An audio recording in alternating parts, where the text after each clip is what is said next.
Good morning. Today's class is on Neisseria. Neisseria is a aerobic gram-negative cocci. So at the end of the session, the students will be able to describe the morphology and virulence factors of Neisseria, describe its pathogenesis and clinical manifestations, understand the appropriate specimen collection for laboratory diagnosis, and describe the prevention and treatment. So looking into Neisseria, this bacteria belongs to family Neisseriaceae. Okay, and the genus is Neisseria.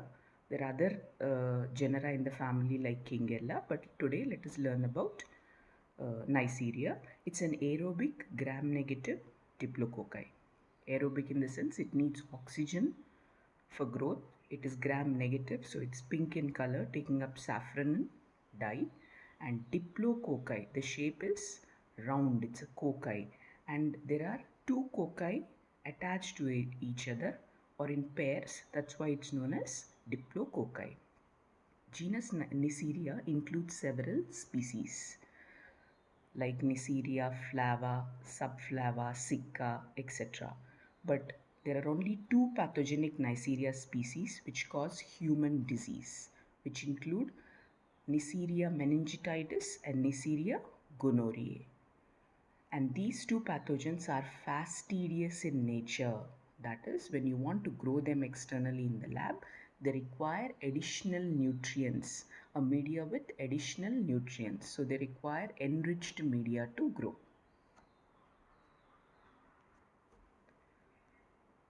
So two pathogenic species of Neisseria which cause human disease are Neisseria meningitidis and Neisseria gonorrhoeae. Neisseria meningitidis, it's transmitted by the respiratory droplets which are generated while coughing, sneezing from a patient who's suffering from this disease, and the disease it causes is meningitis and septicemia, that is infection of the blood. Because it's caused by Neisseria meningitidis, which is also known as meningococcus, it's also known as meningococcemia. The septicemia is also known as meningococcemia. Next is Neisseria gonorrhoeae. It's transmitted by sexual contact, and also it can be transmitted from mother to baby, which is known as perinatal transmission, and it causes gonorrhea, a sexually transmitted disease. It also causes conjunctivitis in the newborn. Let us first learn about Neisseria meningitidis, also known as meningococcus.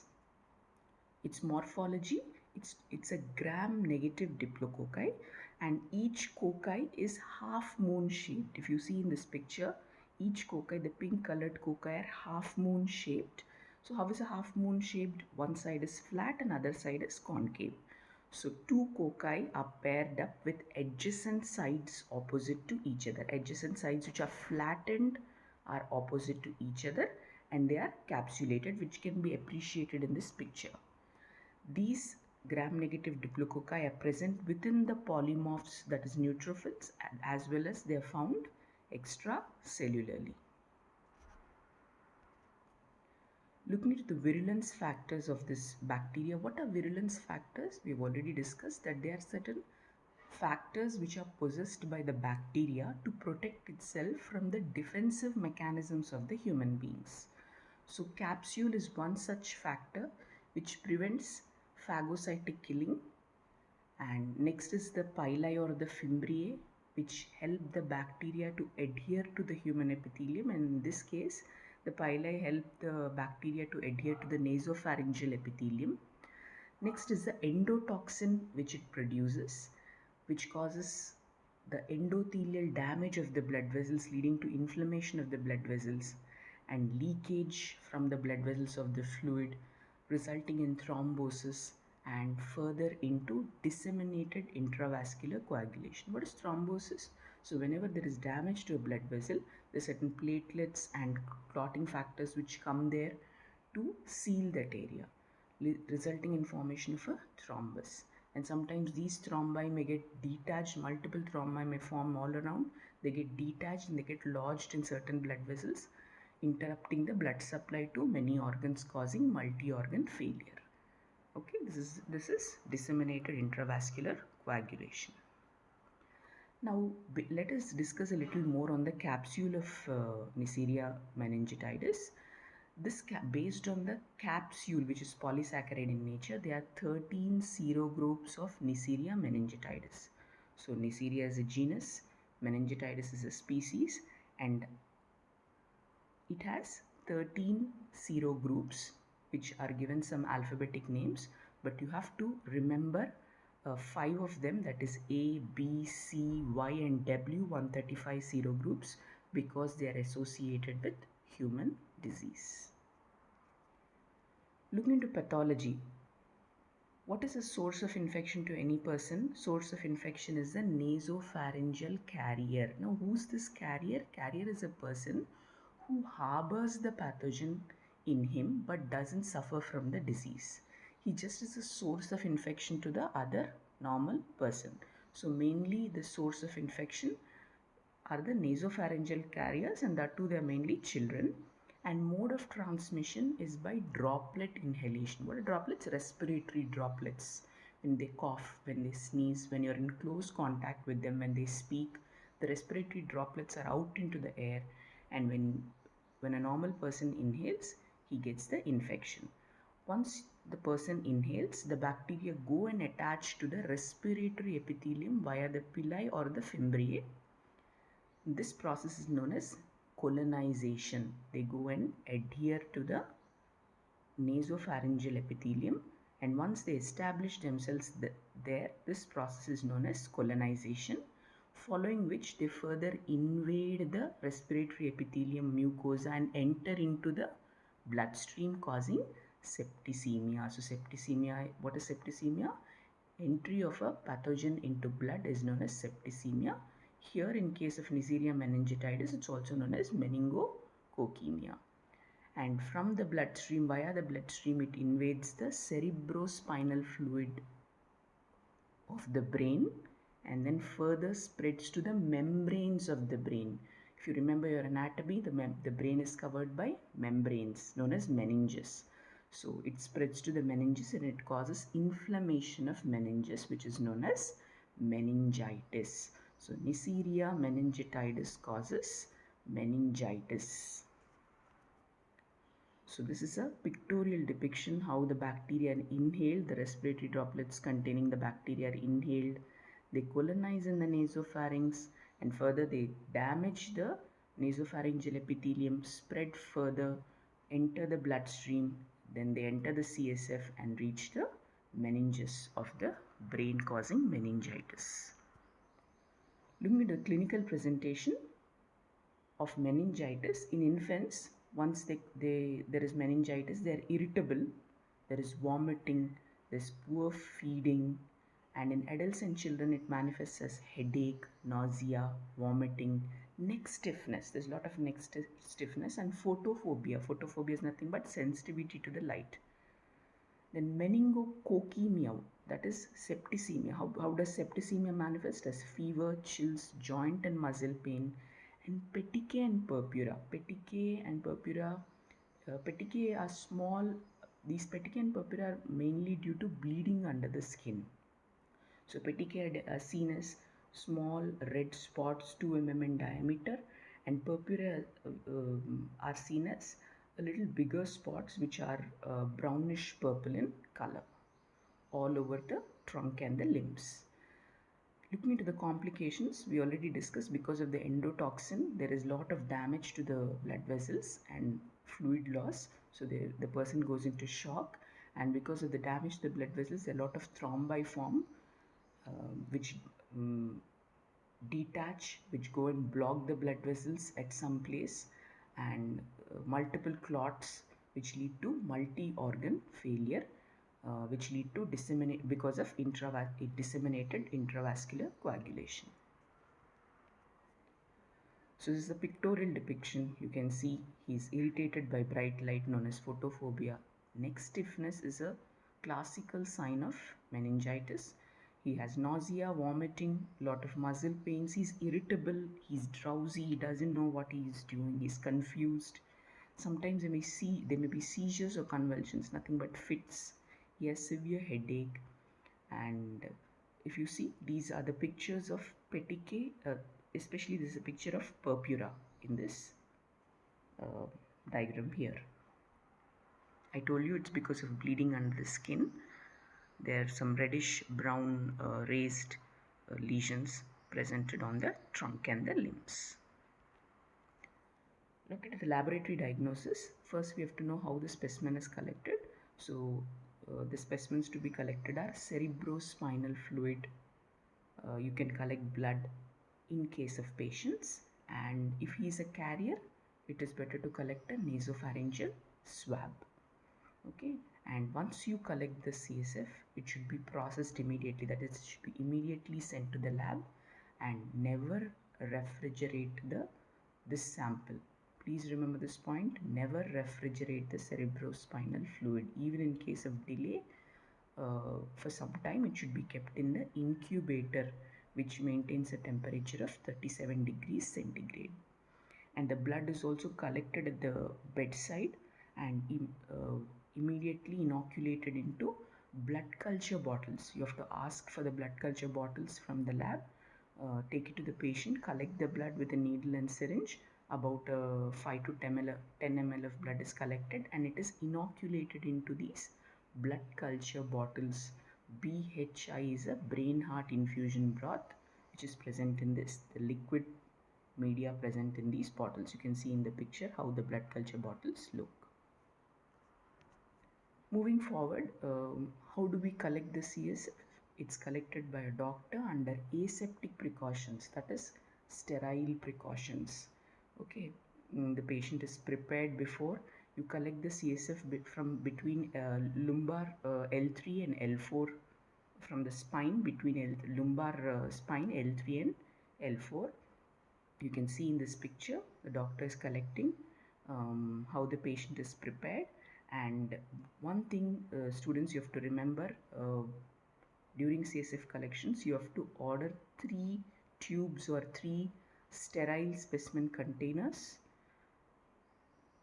You have to get them from the lab, and the first part which is collected of cerebrospinal fluid is collected into specimen container 1, which goes into biochemistry to analyze the glucose proteins, and the second part, which is collected into tube 2, goes to microbiology for gram stain and culture, and tube 3 goes to pathology for cell count. So this is very important. CSF sample is not something which is easily collected. So once it's being collected, you have to order for 3 sterile specimen containers, and the first part of the CSF collected goes to biochemistry, only the middle part comes to microbiology, and the last portion goes to pathology. And in each specimen container or tube, there should be minimum 2 ml of CSF. And once it's the tube 2, which is, or the specimen container 2 is sent to microbiology lab, it is centrifuged. And once you centrifuge, what happens? There's some supernatant above, the clear fluid, and there's a deposit of cells below. Okay, so the supernatant is further is used for antigen detection tests, and the sediment is used for gram stain and culture. So how do we process further? We have, up till now we have seen the specimen collection. What is the processing which happens in microbiology? So after you have centrifuged the CSF, first you do the microscopy, which includes gram stain of the sediment which has been produced after centrifuge, and you can appreciate gram negative diplococci. And how are these diplococci arranged? How are they? They are half moon shaped, and their adjacent sides, which are flattened, are facing each other. Then looking to the culture, the blood culture bottle goes to the lab immediately. It's incubated at 37 degrees centigrade, and on day 2 the blood culture bottle is removed from the incubator, and it is subcultured, or it is seeded. The blood is seeded onto the enriched media. Now, can you tell me 2 examples of enriched media? Blood agar and chocolate agar. Similarly, CSF, which is transported immediately to the lab, the sediment of the CSF is inoculated onto enriched media, which is chocolate agar. We already discussed this pathogen is fastidious. It requires additional nutrients. So that's why we're using enriched media.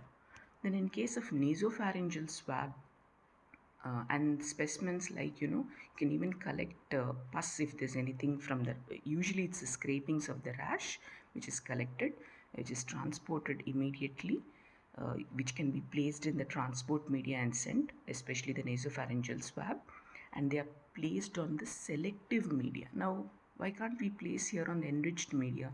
Remember, body fluids are sterile usually in a normal human being. The body fluids, that is the blood, the cerebrospinal fluid, the pericardial fluid, the pleural fluid, all these are sterile. They don't have any flora, normal flora in them. But sites like nasopharynx, gastrointestinal tract, they have normal flora. So when you collect the swab from nasopharynx, apart from the meningococci which is present, the normal flora may also be picked up. So we want only the pathogen to grow, not the normal flora which is present in that place.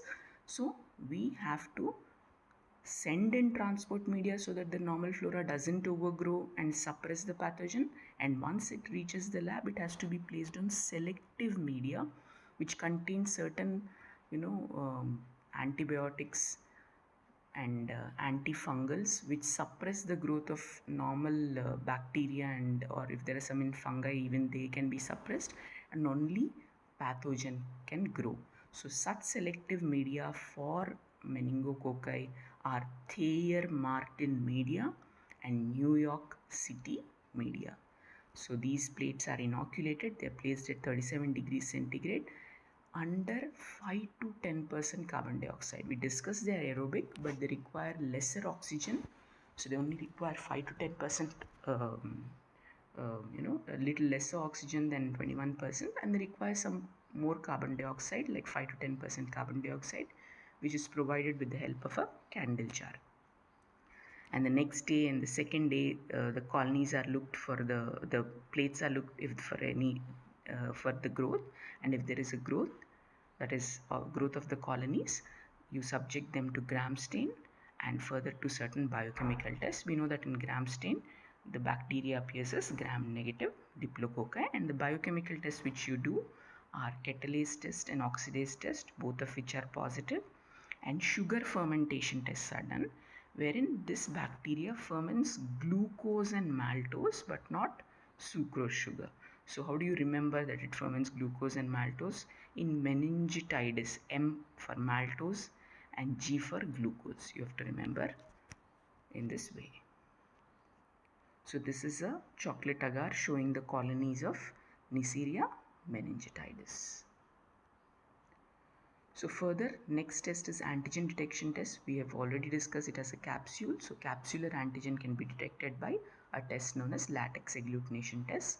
And the best test, or the sensitive and specific test, that is there is maximum chances of getting positivity, is molecular test known as polymerase chain reaction, where you can detect the nucleic acid of the meningococci in the CSF. So this was about Neisseria meningitidis. Looking at its treatment is with penicillin and cephalosporins. These are the antibiotics which kill the bacteria. And how do you prevent? I mean, always prevention is better than cure. So you can, prevention includes chemoprophylaxis, and if there is a vaccine available, immunoprophylaxis. So chemoprophylaxis you can give to the close contacts, person who's taking care of the patient. To eradicate the colonization by this bacteria, you can give them drugs like rifampicin, especially to children as well as adults, ciprofloxacin, particular to the adults, and alternative drugs like ceftriaxone. So that we have already discussed about nasopharyngeal carrier state. So that the close contacts you are taking care of the patient should not go into the carrier state. You are giving them these antibiotics to prevent colonization. Next is immunoprophylaxis. Yes, there is a vaccine available to prevent this.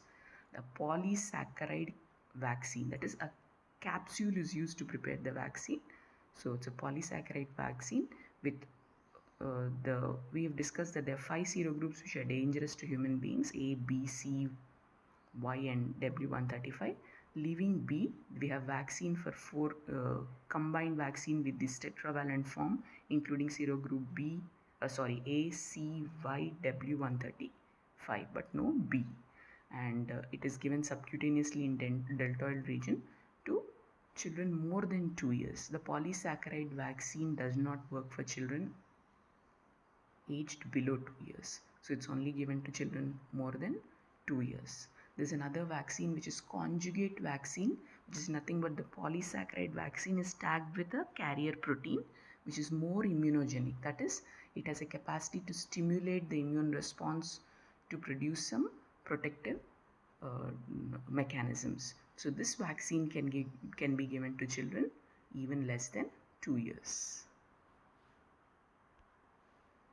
So, because we've discussed meningitis, let us know the entire list of bacteria, viruses, parasites, and fungi which cause meningitis. So, meningitis is caused by the bacteria which causes the first one which we've discussed is Neisseria meningitidis. It's also caused by Haemophilus influenza, Streptococcus pneumoniae. These 3 are the main pathogens. And in neonates, it's mainly caused by Escherichia coli, Streptococcus agalactiae, which is group B streptococci, and Listeria monocytogenes. Other important pathogens are Mycobacterium tuberculosis and Leptospira and Treponema pallidum. Looking into virus, the viruses which cause meningitis are enteroviruses, which include poliovirus, Coxsackie virus, which are most common agents. Next, herpes group of virus like herpes simplex virus 1, 2, varicella zoster virus, that is chickenpox virus, cytomegalovirus and Epstein-Barr virus, then influenza and parainfluenza viruses, mumps and rubella virus, arboviruses which are vector-borne viruses, and HIV virus. Looking to list of parasites, Naegleria species and Acanthamoeba species and Toxoplasma gondii. And looking into fungi, it is mainly Cryptococcus neoformans. You have to know this list because they can ask in your essay to first write the causative agents of meningitis and then write about the laboratory diagnosis of meningitis, or simply they can ask to write causative agents of meningitis in your short note. Next, let us move on to Neisseria gonorrhoeae, also known as gonococcus, and how it is also an aerobic gram-negative diplococci, but the cocci here is kidney shaped. That is, one side is convex and other side is concave. And how are the 2 cocci arranged? Their adjacent sides are concave. Okay, and they are present intracellular usually they are present intracellularly within the neutrophils or polymorphs. I hope you can appreciate their kidney shaped bacteria with adjacent sides concave facing each other in this picture. Now looking at the pathogenesis, who is the source of this infection? We've already discussed the sexually transmitted disease. So who is a main source of this? The patient who's suffering from the disease gonorrhea, or mainly it is the asymptomatic female carrier. So here a female who's infected with this bacteria but who's not suffering the disease is known as a carrier. Next, how is the transmission appears? By sexual contact, venereal route. The sexual route is also known as venereal route, or it can be perinatal, that is from the mother to baby during birth of the baby. From the birth canal, the baby can be infected, which leads to conjunctivitis and bloodstream infections of the baby. Looking to the sexual route, following sexual contact, the gonococci go and adhere to the urethra with the help of the virulence factor pili or fimbriae, and then further this is known as colonization once it adheres to the urethra. Next is the invasion, that is cocci penetrate the urethral epithelial cells and also kill the urethral epithelial cells and extend to the surrounding tissue. So this is the pathogenesis. Moving on to the clinical presentation, because of this the males mainly present with acute urethritis, that is inflammation of the urethra because it is colonized there, and further due to spread to the other places there can be epididymitis and prostatitis in men, In women, it is mainly cervicitis. The cervix is affected, but not the vagina, because uh, the vagina has a acidic pH and it has stratified squamous epithelium, which is not affected by this pathogen. It mainly affects the cervix. But in case of pre-pubertal girls, that is those who reach before they reach the pubertal age, and in postmenopausal women, you know who are postmenopausal women, elderly women. Okay, so in these people, it can also affect the vagina because the vaginal epithelium is thinned out and the pH is not that acidic. But as such, in women of